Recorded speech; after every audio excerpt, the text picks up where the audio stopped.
பிக்சர்ஸின் அதிபர். உள்ளுக்குள்ள இருந்து நீதான் என்னை இயக்கிக்கிட்டு இருக்க.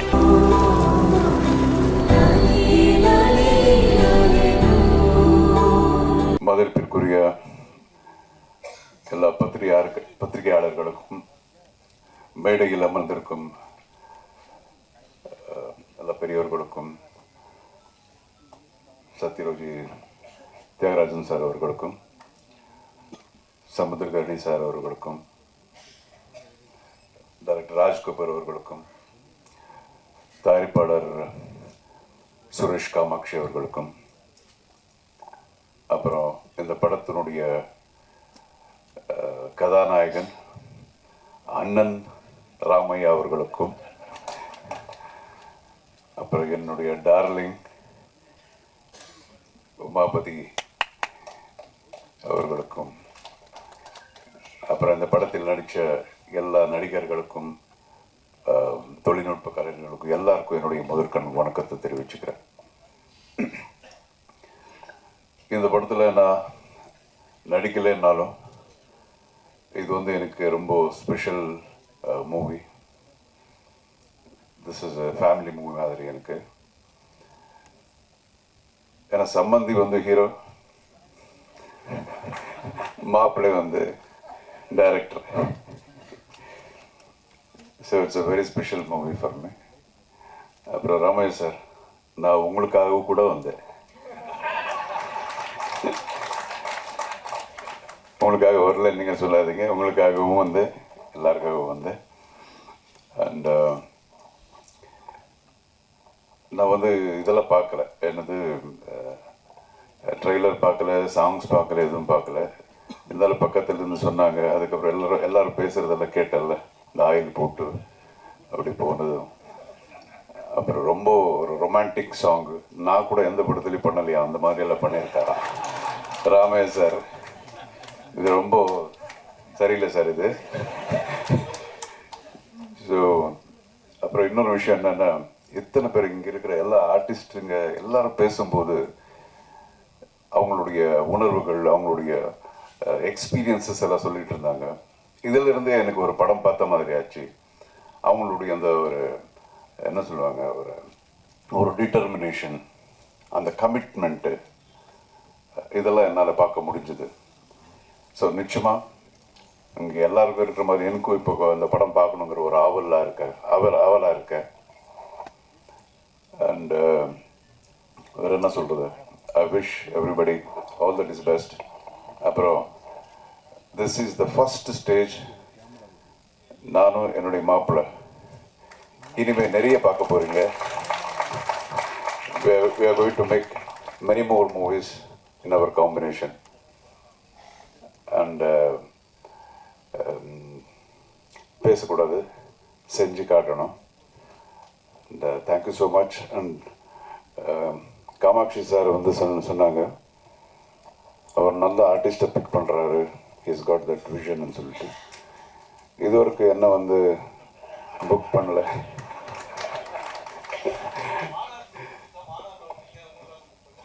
அப்படியா, சரி மன்னிச்சிருங்க. Anyway, sir, thank you so much. All the best. God bless everyone. And I wish my Maapla all the best. Many more movies, awards, rewards எல்லாம். அதே மாதிரி என்னுடைய ப்ரொடியூசர் காமாட்சி அவர்களுக்கும் இந்த படம் வந்து மிகப்பெரிய வெற்றிகரமான ஒரு படமாக அமையணும்னு சொல்லி நான் அந்த கடவுளை வேண்டிக்கிறேன். ஜெய்ஹிந்த். இறைவனுக்கு நன்றி. நான் வினோதை சுத்தம் பண்ணிவிட்டு உங்கள்கிட்ட சொன்னது தான் திரும்ப சொல்கிறேன். காலம், நம்ம எதுக்கு வேணாலும் ஆசைப்படலாம். ஆனால் நமக்கு எப்போ தரணும், எந்த சூழ்நிலையில் அதை கொடுக்கணும்னு முடிவு பண்ணுறது காலம்தான். ஏன்னா கடந்த ஒரு வாரமாக பயணங்கள் இருக்கும்போது எல்லாமே ஃப்ளைட் லேட்டாகவே இருந்தது. இன்றைக்கி மட்டும்தான் நான் வேணும், ஒன்றும் இல்லை. ஏன்னா காலதாமதம் ஆயிடக்கூடாது, சரியாக போயிடணும், சரியான நேரத்துக்கு போய் நிற்கணும் அப்படின்றதுக்காக வேணும். இன்றைக்கி கரெக்ட் டைமில் எடுத்துட்டாங்க. ஒரு சில நேரத்தில் நம்ம போகும்போது எல்லா டிராஃபிக் லைட்டுமே வந்து க்ரீனில் இருக்கும். அது எல்லாமே காலம்தான், காலம் முடிவு பண்ணுறது தான். இதை நான் ரொம்ப நம்புகிறேன், இந்த நொடி வரைக்கும் நம்புகிறேன். ஏன்னா பல எதிர்பாராத அதிர்ச்சிகளையும் ஆச்சரியங்களையும் நமக்கு காலம் கொடுத்துக்கிட்டே இருக்கு. ரொம்ப சந்தோஷமாக இருக்குது இந்த நிகழ்வு. ஒரு இயக்குனருடைய 3 படைப்புகளை பார்த்தா போதும் அந்த இயக்குனருடைய கேரக்டர் தெரியும்னு சொல்லுவாங்க. அது இயக்குனருக்கு மட்டும் இல்லை, தயாரிப்பாளருக்கும் பொருந்தும்னு நான் நினைக்கிறேன்.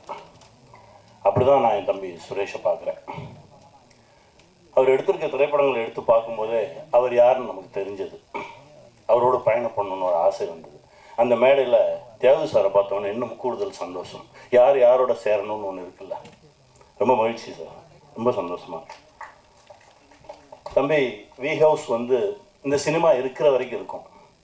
ஒரு நல்ல படைப்பு எடுக்கணும் அப்படின்னா வி ஹவுஸ் போகலாம் அப்படின்ற ஒரு நம்பிக்கை வரும். ரொம்ப சந்தோஷமா இருக்கு. அப்புறம் என் அண்ணன் தம்பிராம அண்ணன், அவரை பற்றி நான் சொல்லணுன்னா பேசிக்கிட்டே இருக்கலாம்.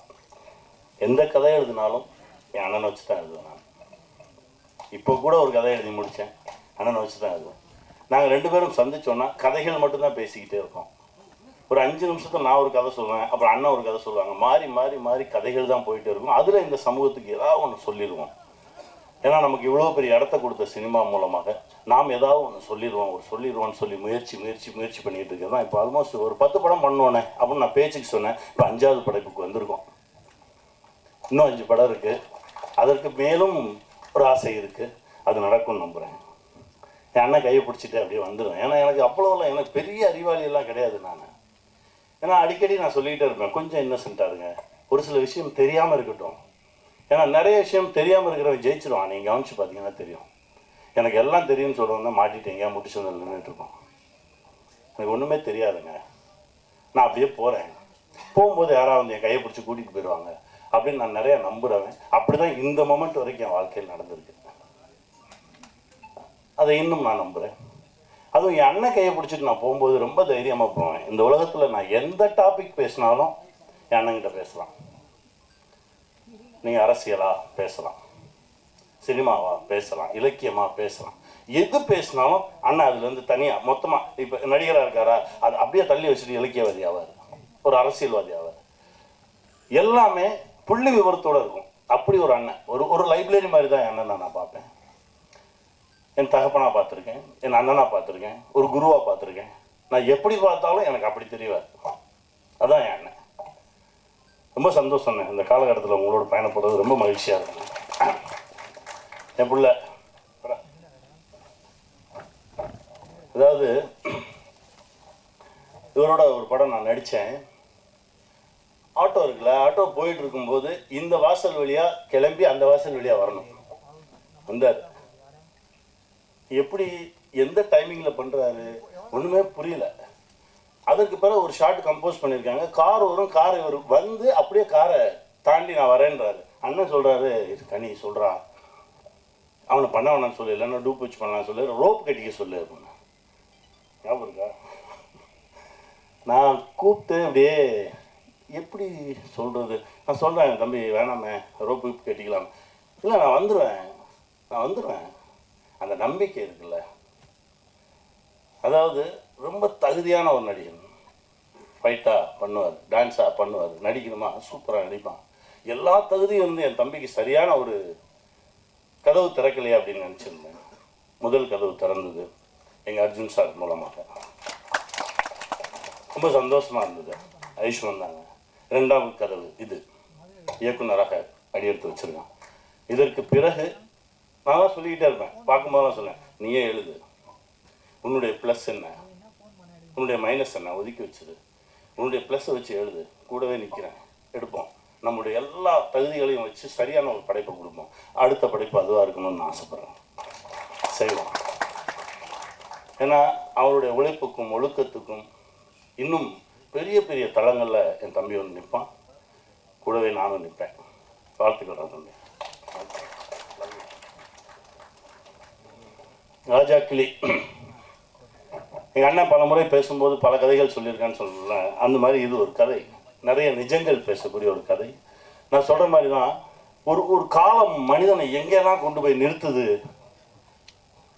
நீங்கள் எவ்வளோ நல்லவங்களா வேணாலும் இருங்க, ஆனால் இந்த உலகத்திலிருந்து தப்பிச்சு போயிடவே முடியாது. என் நண்பன் தாமிரா ஒரு கவிதை எழுதினான், இந்த உலகில் இருந்து யாரும் அவ்வளவு எளிதில் தப்பி சென்று விட முடியாது. நீ பதில் சொல்லிட்டு தான் போகணும். அப்படி தான் இந்த கதை. இவ்வளோ சொன்ன போதும் இல்லைண்ணே, இதுக்கு மேலே பேசணும். இதுதான் காலத்துக்கிட்ட பதில் சொல்லாமல் யாருமே தப்பிச்சு போயிட முடியாது. ஒரு காலம் நம்மளை எங்கெல்லாம் கொண்டு போய் நிறுத்தும். அதனால் முடிஞ்ச வரைக்கும் உண்மையாக இருந்துருங்க, எளிமையாக இருந்துருங்க. காலம் நம்மளை கைப்பிடித்து தூக்கி செல்லும். வெல்வோம். வாழ்த்துக்கள். 81 வயதில் தனது வாழ்க்கையை முடித்துவிட்டு காலமும் கடவுளும் கைகோர்த்து அழைத்து சென்ற மரியாதைக்குரிய டெல்லி கணேஷ் சார் அவர்கள் நினைவாக நம்ம எல்லாரும் ஒரு நிமிஷம் எழுந்திருச்சிங்கன்னு ஆசைப்படுறேன்.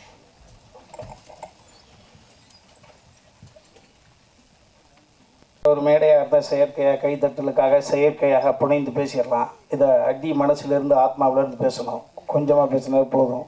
படம் கூடிய சீக்கிரம் தயாரிப்பாளர் சொல்லுவாங்க, அந்த ரிலீஸ் தேதியை தம்பி சொல்லுவார். அதனால் இது நான் சொல்ல ஆசைப்பட்டதை மரியாதைக்குரிய ராஜ்கபூர் சார் சொல்லிட்டாங்க. 3 தினங்களுக்கு முன்பு ஒரு பாரம்பரியம் உள்ள ஒரு யூனிவர்சிட்டியில் அர்ஜுன் சாருக்கு டாக்டர் பட்டம் கொடுத்தாங்கன்றது ஒரு அற்புதமான செய்தியை.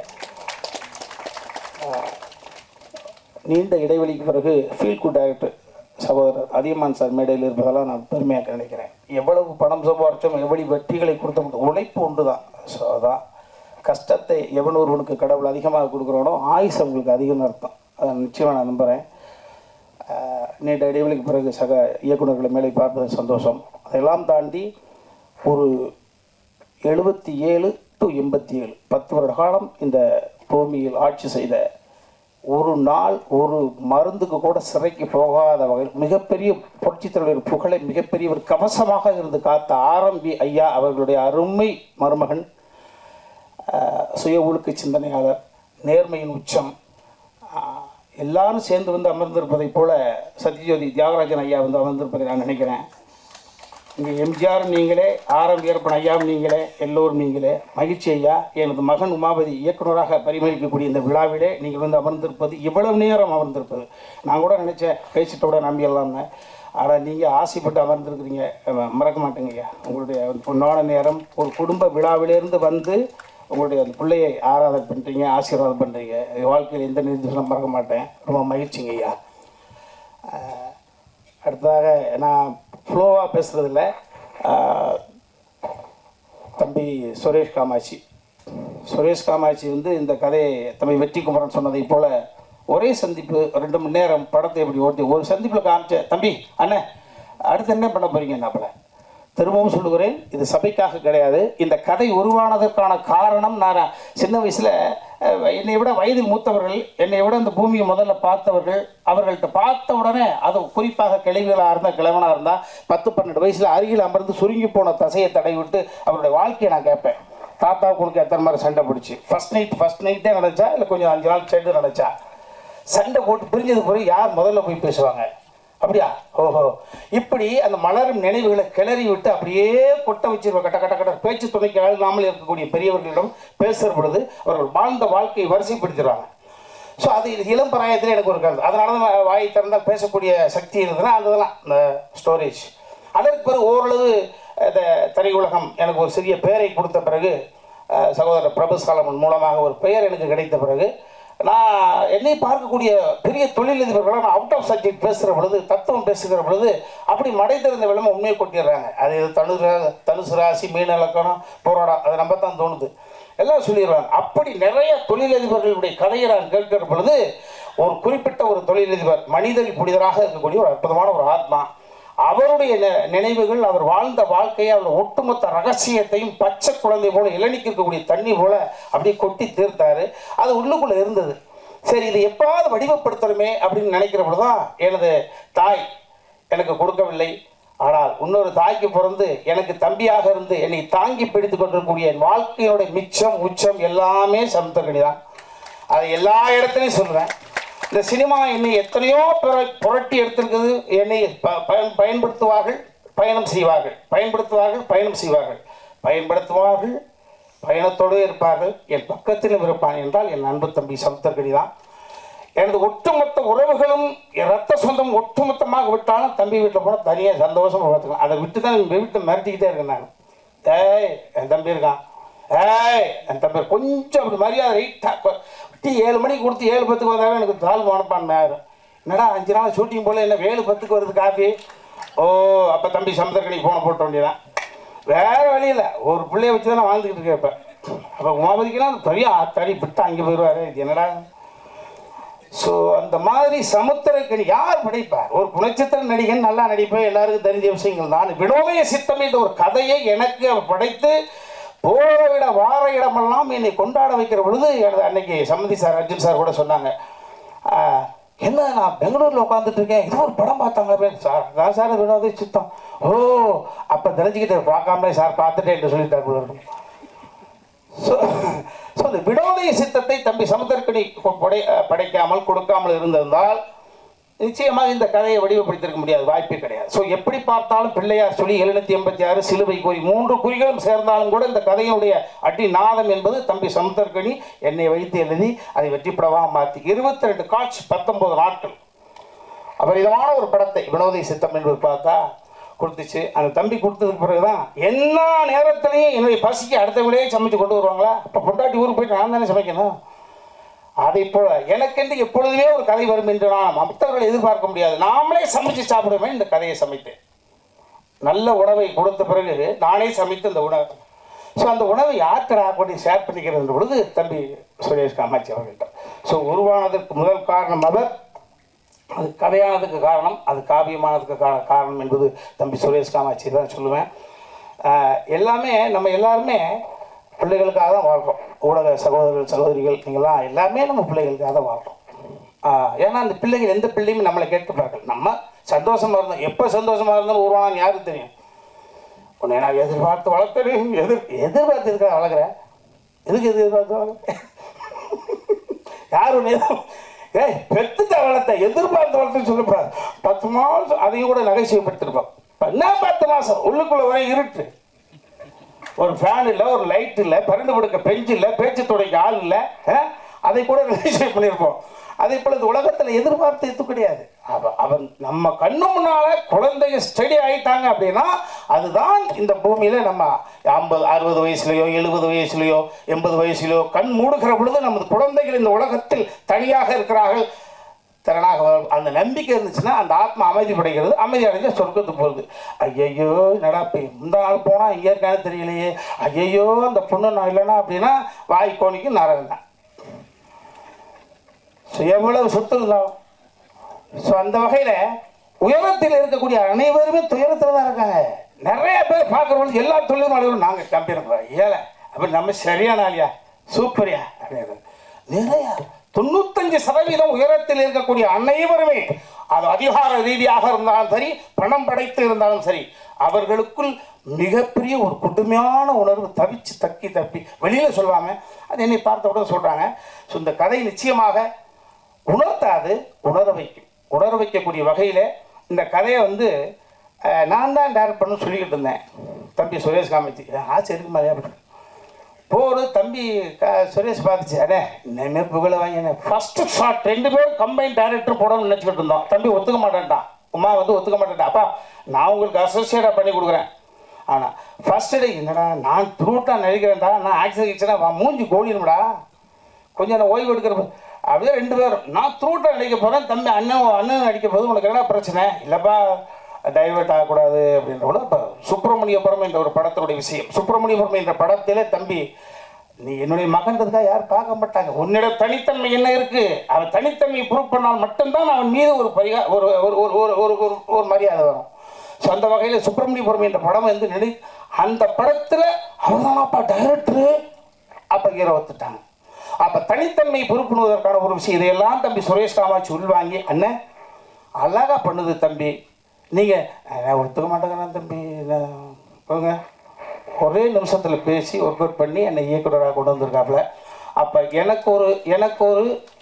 எனக்கு ஒரு மூத்த மகனோ அல்லது என்னை ஆளுமை செய்யக்கூடிய எனது அப்பாவோ இருந்திருந்தால் நான் சொல்வதை கூட என் பையன் கேட்க வேண்டிய அவசியம் கிடையாது, எங்கள் அப்பா சொன்னால் கேட்பாங்க. அதே போல் ஒரு தந்தை ஸ்தானத்திலிருந்து அவனை இயக்குனர் ஆகியிருக்காங்கப்பா. ஆமாம், எங்கள் அப்பா இருந்திருந்தாருன்னா ஜெகநாதன் பிள்ளை இருந்திருந்தாலும் என்ன செய்திருப்பாரோ அதை செய்திருங்கப்பா. வாட் எவர் இட் இஸ், உன் வாழ்க்கையில் நாங்கள் 2 தடவை கலந்துருப்போம், எவ்வளோ உயரத்துக்கு பாருங்க ஒன்று வேலை சென்றாலும் உனக்கு கடமைப்பட்டவனே சொல்லிட்டான், நான் சொல்லாமல் இருந்து தான் சங்கட்டம், ரொம்ப மகிழ்ச்சி. ஸோ இந்த எல்லா தம்பிமார்களும் இந்த படத்தை நடித்த அத்தனை நிறைய நிகழ்வுகள் இருக்குது, அதை நாங்கள் ஷேர் பண்ணிப்போம். ஆமாம், மீண்டும் மீண்டும் நான் சொன்னால் செயற்கையாக இருக்கும். இந்த படம் நிறைவாக வந்திருக்கு, எனக்கு பிடிச்சிருக்கு. ஆமாம், அது எனக்கு பிடிச்சிருக்குன்ற காரணத்தினால தான் இவ்வளோ நேரம் சிரித்தேன். பாருங்க, முகம் நல்லா இருக்குது. என் மனைவி வந்திருக்காங்க. ஆமாம், எனக்கு வந்து வாழ்க்கையில் ஏற்ற இறக்கம் எனக்கு இனிமேல் அவள் தான். எங்கள் அம்மா இல்லை, எங்கள் அப்பா இல்லை. என் தாயாகவும் தந்தையாகவும் வந்து பார்க்கக்கூடிய மனைவி தன் மகன் எனக்காக வரல. அதை திரும்பி சொல்கிறேன். அர்ஜுன் சார் எனக்காக வரல, அதையும் சொல்லி போடுறேன் நான். ஆமாம், இதெல்லாம் நிறைய சொல்லி பண்ணாங்க. என் மனைவி எனக்காக வரலன்ற பொழுது அப்புறம் என்ன, உமாபதிக்காக தான். ஸோ மகனுக்காக தந்தையை தாங்க. அதே மாதிரி தான் என் மகள் எந்த நிகழ்வுகளுக்குமே போனதில்லை. ஜஸ்ட் ஒரு கோல்டு மெடல் வாங்கின புள்ள. ஆமாம், அது வந்திருக்கு. என் மருமகன் மேலே உட்காந்துருக்காரு. அந்த வாய்ப்பு கிடச்சிச்சு, அவரே ஒரு 2 சீல் நடிக்க வச்சுக்கிட்டோம். ஓட்டு லாக் பண்ணி வச்சிடணுமா இல்லையா? ஆமாம் ஆமாம். அதே மாதிரி எங்களுடைய இன்னொரு மகள், எங்கள் குடும்பத்துக்கு வந்த ஐஸ்வர்யம், பெரிய பெரிய கொடை, காலம் எங்களுக்கு கொடுத்த கொடை. ஒரு 6-7 மொழிகள் பேசக்கூடிய அளவுக்கு வல்லமை. புரட்சி தலைவி ஜெயலலிதா அம்மாவுக்கு பிறகு பல மொழிகள் பேசக்கூடிய சீதா பயணம் என்ற ஒரு படத்தில் அவங்களுக்காக வச்சு மிக பிரமாண்டமான படைப்பை, தனது மகளுக்காக ஒரு படைப்பை எடுத்திருக்காங்க அர்ஜுன் சார். ஆமாம், அவருடைய உடன்பிறந்த தங்கை அஞ்சனா பாப்பா வந்திருக்காங்க. இது ஒரு அற்புதமான குடும்ப விழா. அதை எண்ணி பல வருடங்களாக பார்த்துருக்குறீங்க. எனது அன்பு தம்பி சமத்திற்கு நீங்கள் 5:30 மணி ஃப்ளைட் பிடிச்சி புள்ள ஓடி வந்து உட்காந்துட்டுருக்கு.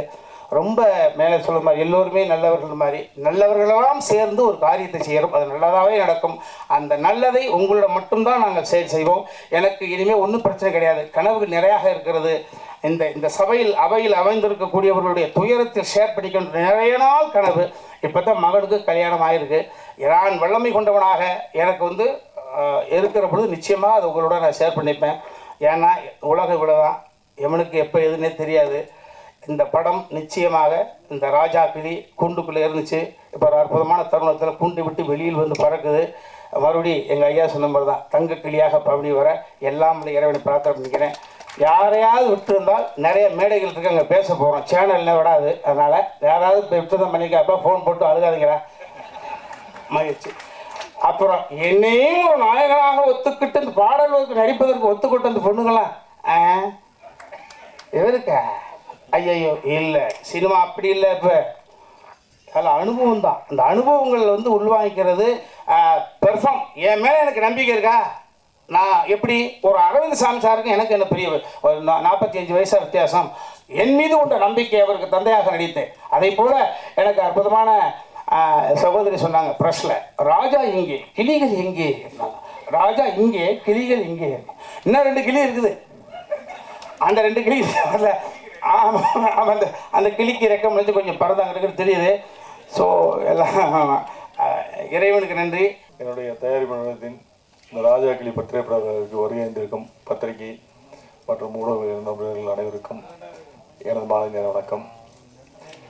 எங்களது அழைப்பை ஏற்று இங்கே வந்திருக்கும் நான் மிகவும் நேசிக்கக்கூடிய மதிக்கக்கூடிய தயாரிப்பாளர் சத்யஜித் தியாகராஜன் சார் அவர்களுக்கும், அர்ஜுன் சார் அவர்களுக்கும், அண்ணன் அதிகமான் அவர்களுக்கும் மற்றும் அண்ணன் ராஜ்கபூர் அவர்களுக்கும் மற்றும் இங்கே வந்திருக்கும் அனைவருக்கும் எனது மாலை நேர வணக்கம்.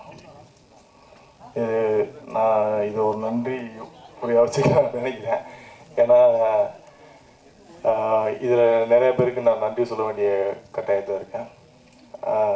எங்கேருந்து தொடங்கலாம்னா, நான் வந்து தம்பி உமாவதிகிட்டேருந்தே ஆரம்பிக்கலான்ட்டு இருக்கேன்.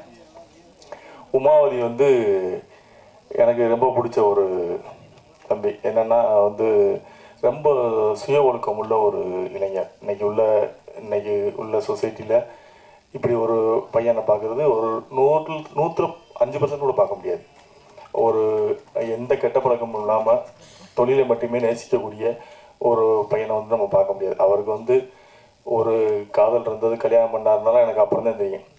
ஆனால் எனக்கு அந்த தகவல் வந்து தம்பிராமையனை சொன்ன உடனே நான் ஐசான்றதை நான் கண்டுபிடிச்சிட்டேன்.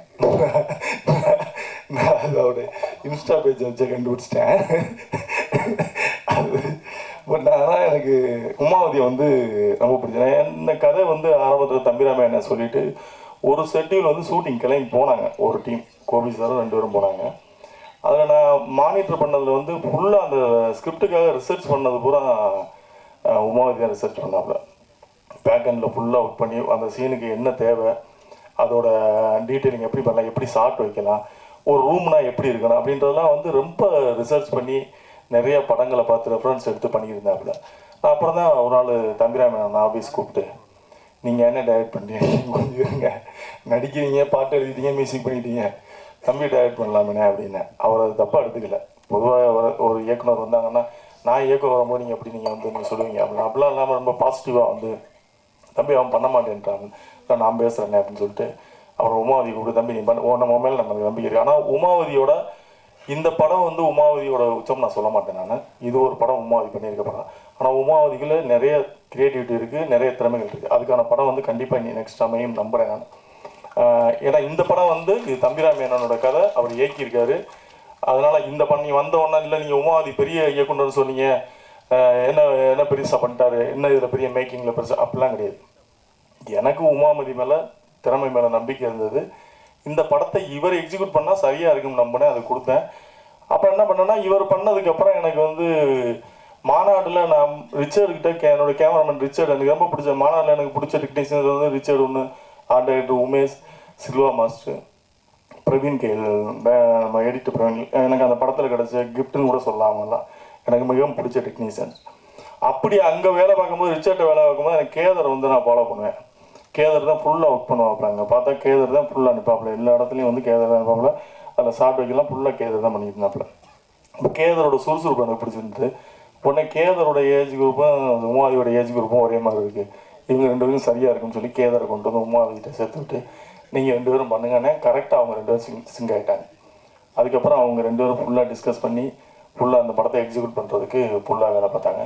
அந்த வகையில் வந்து நான் நினச்சது மாதிரியே நடந்தது. அவங்க ரெண்டு பேரும் வந்து ஒர்க் பண்ண ஸ்டைலு எனக்கு பிடிச்சிருந்தது. கோவப்படாமல், ரொம்ப ஷூட்டிங் ஸ்பாட்டில் ரொம்ப ஒரு எமோஷனலாக இல்லாமல் நல்லா பொறுமையாக அழகாக டீல் பண்ணாங்க. தம்பிராமேனே அதுக்கு ஸ்பேஸ் கொடுத்தாரு அவங்க ஒர்க் பண்ணுறதுக்கு. நான் அவர்கிட்ட தம்பிராமேன்கிட்ட பிடிச்ச விஷயம் என்னென்னா, அவர் ஸ்கிரிப்டை வந்து நான் ராமணனுக்கு போகிற வந்து நான் பார்த்து வியந்தது. தம்பிராமேன்கிட்ட என்ன வியந்தேன்னா, ராமணன்கிட்ட பார்த்து நான் வியந்திருக்கேன். ஸ்கிரிப்டை கையில் வச்சுக்க மாட்டார், டைலாக் அவர் ரோட்டில் சொல்லிகிட்டே இருப்பார். ஸ்கிரிப்டை மணியனன் சார்ட்டே அதை நான் பார்த்துருக்கேன். அதுக்கப்புறம் வந்து நான் பார்த்தது வந்து தம்பிராமேனன் பவுண்டட் அந்த புக்கை படிக்கவே மாட்டார். டைலாக் கடற்கடன்னு சொல்லுவார். உமாதிட்டு வந்து, தம்பி இப்போ அந்த டைலாக் அந்த டைலாக் தம்பி இதை தம்பி அப்படி சொல்லி, எப்படி ஒரு புல் புக்கே மனப்படம் அப்படின்னு அது அவரே எழுதுனதுனால பக்கத்து மண்டபத்தில் யாரோ எழுதி கொடுத்து கொண்டு வந்திருந்தால் அது நடக்காது. அவரே உட்காந்து எழுதுனதுனால அது மனப்பாடமாக வச்சுருந்துருக்காரு. தம்பிராமேனனுக்கு இந்த இடத்துல நான் நன்றி சொல்ல கடமைப்பட்டிருக்கேன். அப்புறம் சமுத்திரக்கணியன், எனக்கு சமுத்திரக்கணியனை வந்து ரொம்ப நாள் எனக்கு பெருசாக பழக்கம்லாம் கிடையாது. மாநாடு டைமில் வந்து எனக்கு ஃபோன் பண்ணி வாழ்த்து தெரிவித்த ரெண்டு நடிகர்களில் ஒன்று சமுத்திரக்கணியன், இன்னொன்று நம்ம தமிழக சூப்பர் ஸ்டார் ரஜினி சார். ரெண்டு நடிகர்கள் தான் எனக்கு வந்து ஃபோன் பண்ணி வாழ்த்து தெரிவித்த நடிகர்கள். அப்போ நான் சமுத்திரக்கணியன் பழகிருக்கேன். சலுப்பு ஃபோன் பண்ணி வாழ்த்துனாரா, அவ்வளோதான். அதுக்கப்புறம் நான் சமுத்திரக்கணியனை கேள்விப்படும் போதெல்லாம் என்ன சொல்லுவாங்கன்னா, எல்லோரும் வந்து அவர் படங்கள்லாம் நிறைய கருத்து சொல்கிறாரு அந்த மாதிரி சோசியல் மீடியாலாம் நிறையா வரும், சமூக கருத்து சமுத்திரக்கணியெல்லாம் போடுவாங்க. நான் அதில் பார்த்துருக்கேன். அப்போ நான் இப்போ அதுக்கப்புறம் நான் அவரை பழகினதுக்கப்புறம் தான் நினச்சேன், கருத்து சொல்கிறதுக்கு தகுதியான மனிதர் அவர் அப்படின்னு. ஒருத்தர் கருத்து எல்லாரும் சொல்லிட முடியாது, எல்லாரும் சொல்கிறதுக்காக கருத்து சொல்கிறதுக்கு. நான் சமீபத்தில் ரெண்டு பேரை படித்தேன். நான் நிறைய பேர்கிட்ட நான் அவங்களோட மைண்ட் ரீட் பண்ணுவேன். அவங்க சமீபத்தில் நான் ரெண்டு பேரை படிச்சிருக்கேன். ஒன்று சமுத்திரக்கணியன், என்னோட மிஸ்கின் அப்படித்தான். அவர் ஒரு பலாப்பழம் மாதிரி, வெளியில் கரடமோட இருக்க. அவர் பேசலாம் அவங்களுக்கு பிடிச்சது எல்லாம் கோவப்படுவீங்க, ஸ்டேஜில் ரொம்ப அட்ராசிட்டியாக பேசுவார். ஆனால் அவர்கிட்ட பழகி பார்த்தீங்கன்னா அவருக்குள்ள ஒரு பெரிய குழந்தைத்தனம் இருக்கான். ஒரு வெயில் யாரையும் வந்து பொறாமை இருக்காது, ரொம்ப குழந்தைத்தனமாக இருப்பார், ரொம்ப நல்ல மனிதன். அப்படி தான் நான் சமுத்திரக்கணியனை பார்த்தேன். சமுத்திரக்கணியனை வந்து கருத்து சொல்கிறதுக்கு ஒரு தகுதியான மனிதர் அப்படின்ற மாதிரி தான் பார்த்தேன். ரொம்ப நல்ல மனிதர். அவரை பற்றி நான் சொல்லணும்னா, இன்னும் அவரும் நானும் பயணிக்க வேண்டிய தூரம் நிறையா இருக்குது, நிறைய மேடைகள் இருக்குது. அந்த மேடைகளில் நான் அவரை பற்றி பேச வேண்டிய ஒரு மேடை கண்டிப்பாக வரேன். அந்த மேடையில் நான் கண்டிப்பாக அவரை பற்றி இன்னும் டீட்டெயிலாக பேசுவேன். ஏன்னா எப்போவுமே வந்து ஒரு நல்ல விஷயத்தை வந்து நம்ம கெட்ட விஷயத்தை ஷேர் பண்ணுறோம், நல்ல விஷயத்தை ஷேர் பண்ணணும். அப்படி வந்து எனக்கு வந்து சமீபத்தில் பிடிச்ச ரெண்டு பேரில் அவங்க ரெண்டு பேரும் நான் சொல்லுவேன். அந்த ஸ்கின் அந்த மேடையில் இல்லை, இருந்தாலும் எனக்கு சமீபத்தில் பிடிச்ச ரெண்டு பேரில் அவங்கள நான் சொல்கிறேன். அதுக்கப்புறம் நான் கேதர் சொல்லிட்டேன். அதுக்கப்புறம் அந்த படத்தில் நடித்த ஸ்வேதா, சுபா, இவங்க ரெண்டு பேரும் அவர் அண்ணன் தான் ஹீரோன்னு தெரிஞ்சேன். அவர் அதை ஒத்துக்கிட்டு நடித்ததுக்கு உங்கள் ரெண்டு பேருக்கு வந்து ரொம்ப நன்றிம்மா. அதாவது எப்போவுமே வந்து ஸ்கிரிப்டை தான் நம்ம நம்பணும், அதில் அதில் யார் நடிக்கிறான்றதை விட அது என்ன கதாபாத்திரன்றோட ஸ்கிரிப்ட் அந்த மாதிரி நடித்தா நம்ம ஈஸியாக ஜெயிச்சிடலாம். நீங்கள் அவங்களோட நடிப்பேன் இவங்களோட நடிப்பேன் அப்படின்லாம் நீங்கள் நடித்து இங்கே சைன் பண்ணுறது ரொம்ப கஷ்டம். ஸோ அந்த வகையில் உங்களுக்கும் என்னுடைய நன்றி. அப்புறம் அண்ணன் வெற்றிக்குமரன், அவர் நமக்கு யாருக்கும் நம்ம கம்பெனி ஆர்டிஸ்ட் மாதிரி நம்ம படத்தில் எல்லா படத்துலையும் இருப்பார், அவருக்கும் என்னுடைய நன்றி. அப்புறம் அண்ணன் ஹுமாயூன், அவர் வந்து ஒரு கல்வியாளர், நிறைய கல்லூரிகள் வச்சுருக்காரு. யாருக்காவது சீட்டு வேணால் போனால் இன்ஜினியரிங் சீட்டு, ஆர்ட் காலேஜ் சீட்டு, எது வேணாலும் வச்சுருக்காரு. அவங்களாம் அவர் இந்த படத்தில் ஒரு சிறிய கதாபாத்திரம் நடிச்சிருக்காரு, நம்முடைய அருமை அண்ணன் ஹுமாயூன் கபீர். அப்புறம் தம்பி சாட்டை துரைமுருகன், சொல்லும் போல் அவர் நீதிபதியாகவே நடிச்சிட்டாரு, நடித்து முடிஞ்சு விட்டார். அவருக்கும் இந்த நேரத்தில் நான் நன்றியை சொல்லிக்கிறேன். அப்புறம் தம்பி முபாசிர்கிட்ட வந்து ஒரு நான் நிறைய பேரை பார்க்கும்போது முபாசிட்டே ஒரு சின்ன ஒரு இது இருக்குங்க. ஆனால் முபாசிர் சரியான வந்து ஒரு ஸ்பேஸ் இல்லை, கிடைக்கல. அவர் ஜெயிக்கிறது மாதிரி ஒரு ஸ்கிரிப்ட் அவருக்கு வரல. அந்த மாதிரி வரும்னு நான் நம்புகிறேன். கண்டிப்பாக முபாசிர் வந்து அந்த மாதிரி ஒரு ஸ்கிரிப்டில் வந்து ஜெயிக்கணும்னு நான் இறைவனை வேண்டிக்கிறேன். அப்புறம் மாலிக்கு, அதுக்கப்புறம் நவதேவி வந்து நம்ம படத்தோட காஸ்டியூம் டிசைனர், நான் ரொம்ப கோஆப்ரேட் பண்ணி ஒர்க் பண்ணாங்க, அவங்களுக்கு என்னோடய நன்றி. அப்புறம் என்னோடய தம்பி எடிட்டர் சுதர்சன், அவன் நான் தான் அறிமுகப்படுத்தினேன். இந்த படத்துலேயும் அவன் வந்து எடிட்டர் ஒர்க் பண்ணியிருக்கான், அவனுக்கும் என்னுடைய நன்றி. அப்புறம் ஆர்ட் டைரக்டர் வைரவாளன் நல்ல ஒத்துழைப்பு கொடுத்து தம்பிராமனுக்கு நல்ல சிங்கான. நான் அவர்கிட்ட தம்பிராமன் சொல்லிட்டேன், உங்களுக்கு யாரை பிடிக்குதோ அவர் வச்சுக்கிங்க ஆர்ட் டைரக்டர் அப்படின்னு சொல்லி. எதுலேயுமே நான் வந்து மேக்ஸிமம் வந்து கிரியேட்டிவிட்டிக்குள்ளே உள்ளே போக மாட்டேன். கதை கேட்குறோட சரி, அதுக்கப்புறம் கிரியேட்டிவிட்டிக்குள்ளே அவங்களுக்கு ஃப்ரீடம் கொடுத்துருவேன். நீங்கள் அதுக்கப்புறம் டிஸ்டர்ப் பண்ண மாட்டேன். அந்த கதை கேட்கும் போது எனக்கு என்னென்ன டவுட்லாம் இருக்குன்னு கேட்டுப்பேன், எக்ஸிக்யூட் பண்ணுறதுக்கு முன்னாடி எல்லாம் கேட்டுப்பேன். ஒன்லி அவங்க ஸ்பாட்டுக்கு போயிட்டாங்கன்னா அப்புறம் டிஸ்டர்ப் பண்ண மாட்டேன், விட்டுருவேன். அப்படி அவர் விருப்பத்துக்கு தான் அவர் விட்டேன், அது சிறப்பாக செஞ்சார். அதுக்கப்புறம் நான் என்னுடைய மூர்த்தி அண்ணன், அவர் அந்த படத்தில் வந்து ஒரு சிறப்பான கதை. அப்புறம் அக்கா ஆண்டாள் தர்ஷினி, அவங்க வந்து நான் ஒரு புத்தக வெளியீட்டு விழாவில் சொன்ன மாதிரி சந்தித்தேன். அப்போ சொன்னாங்க, நான் வந்து இந்த மாதிரி ஏதாவது நான் இது கதாபாத்திரங்கள் தான் சொல்லுவேன் அப்படின்னா. அப்போ அண்ணன் வந்து என்கிட்ட வந்து ஒரு நீதிபதி கேரக்டருக்கு மீது ஒரு ஆளுமையான ஒரு கேரக்டர் தேவை அப்படின்னாரு. அவர் சொல்லும்போது நான் அண்ணன் ஆண்டாள் தர்ஷினி இருக்காங்க, அவங்கள வேணால் கேட்டு பார்க்கலாமா அப்படின்னா. நம்பர் அனுப்புங்க தம்பி, நான் பேசுகிறேன், எனக்கும் தெரியும், நான் பேசுகிறேன்னாங்க. அப்புறம் நம்பர் அனுப்பிச்சி விட்டேன். அக்கா ஆண்டாள் தர்ஷினி அவர்களுக்கு நன்றி, வந்து சிறப்பாக செஞ்சு கொடுத்தீங்க, ரொம்ப நன்றி. அப்புறம் எங்கள் அண்ணன் பாலா நடிச்சிருக்காரு, அவர் கதாபாத்திரம் பெரிய கதாபாத்திரம், வானகரத்தில் கட் அவுட்லாம் வைக்கிறேன்னு இருக்காரு. அவர் வரும்போது எனக்கு நண்பராக வந்தார், இப்போ தம்பிராமனுக்கு சொந்தமாயிட்டார். அதுக்கப்புறம் மாலைக்கு என்னோட அலுவலகத்தில் பணிபுரியக்கூடிய பிரவீன் ஆஃபீஸ் அட்மினாக இருக்கான். ஸோ எப்போவுமே நம்ம பக்கத்தில் இருக்கவங்களுடைய வேல்யூ நமக்கு தெரியாதுன்னு சொல்லுவாங்க. அந்த மாதிரி அவன் வந்து நடிப்பான், இவ்வளோ வரைக்கும் நடிப்பான்லாம் நான் எதிர்பார்க்கல. நான் அனுப்பிச்சது முபாசிரையும் பிரவீனையும் சேர்த்து அனுப்பிச்சேன். தம்பிராமன் 2 பேரில் உங்களுக்கு யாராவது வேறு என்ன சூஸ் பண்ணிங்கன்னா அவர் பிரவீனை சூஸ் பண்ணியிருந்தார். அதுக்கப்புறம் அவன் நடித்ததுக்கப்புறம் தான் தெரிஞ்சது மிகச்சிறப்பாக பண்ணியிருந்தான், அவனுடைய கதாபாத்திரத்தை சிறப்பாக பண்ணியிருந்தான்.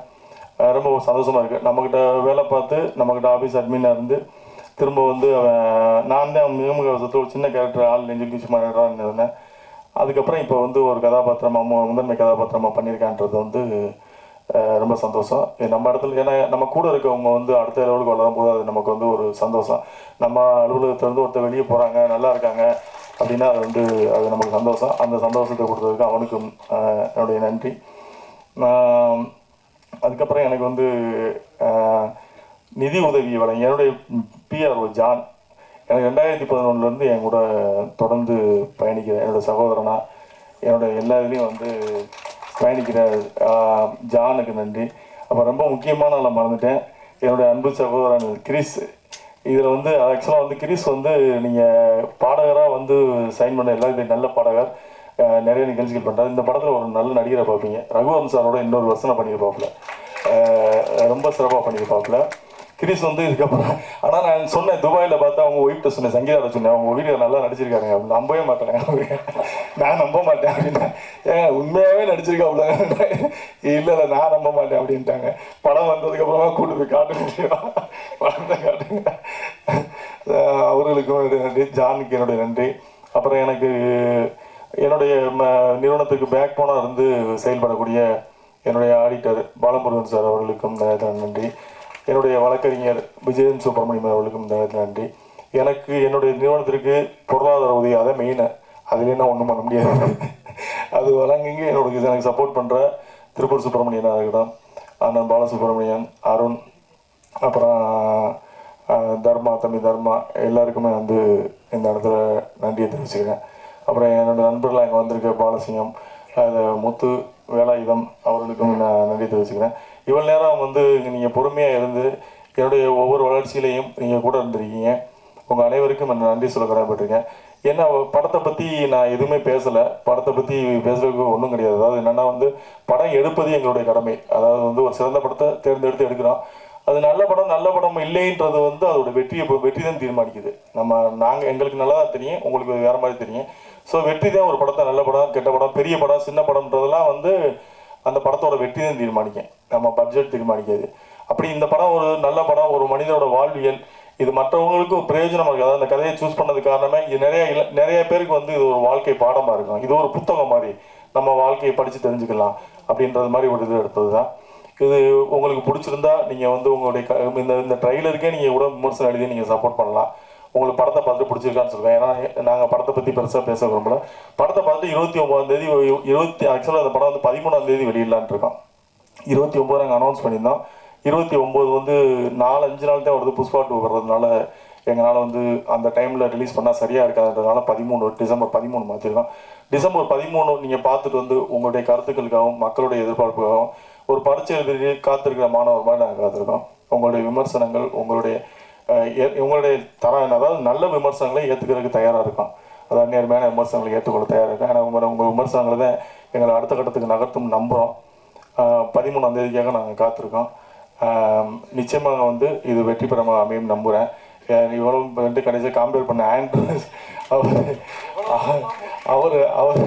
அவரும் இந்த படத்தில் ஒரு நல்ல கதாபாத்திரம் பண்ணியிருக்காரு. அவருக்கும் என்னுடைய நன்றியை தெரிவிச்சுக்கிறேன். அனைவருக்கும் வணக்கம். ராஜா கிளி இந்த மூவியும் இந்த க்ரூவையும் சப்போர்ட் பண்ண வந்த press, media brothers and sisters and online friends எல்லாருக்குமே ரொம்ப தேங்க்ஸ். ஏன்னா நீங்கள் தான் நாங்கள் என்ன தான் பண்ணாலுமே அடுத்த கட்டத்துக்கு கொண்டு போகிறது உங்களால் தான் முடியும். இந்த மூவியில் டைரக்டர்னு வந்தது ஒரு ஆக்சிடென்டான திங்கு. இப்போ எப்படி ஒரு கல்யாணத்துக்கு நான் தனிக்காரன் தாங்க போட வந்தேன், அந்த மாதிரி தான் இந்த மூவியில் நான் வந்தது. என்னன்னா சுரேஷ் சார் வந்து டேலண்ட்டை பிக் பண்ணுறது ரொம்ப என்னன்னா இப்போ நான் அப்பாவோட சப்போர்ட் இருக்கு, நான் வரேன், ஓகே. பட் இப்போ பிரவீன் சொல்லலாம், முபாசி சொல்லலாம், அவங்க அந்த மாதிரி நிறைய பீப்புளை வந்து பிக் பண்ணுவார் சார். அவங்களுக்கு சான்ஸ் கொடுப்பாரு. இப்போது நம்மளால முடியாதுன்னு ஒரு இடம் இருக்கும் யாருக்குமே. ஏன்னா அப்பா அம்மா பெற்றுட்டாங்க, அவங்க நம்ம பார்த்து தான் ஆகணும், புஷ் பண்ணி ஆகணும். பட் தேர்ட் பர்சனாக ஒருத்தவங்க வரும்போது புஷ் பண்ணும்போது நம்மளுக்கே நம்பிக்கை இருக்காது சம்டைம்ஸ். பட் அவங்க நம்ம மேலே நான் வச்சிருக்க நம்பிக்கைக்காக நம்ம ஓடுவோம்ல. ஸோ அந்த மாதிரி தான் நடந்தது.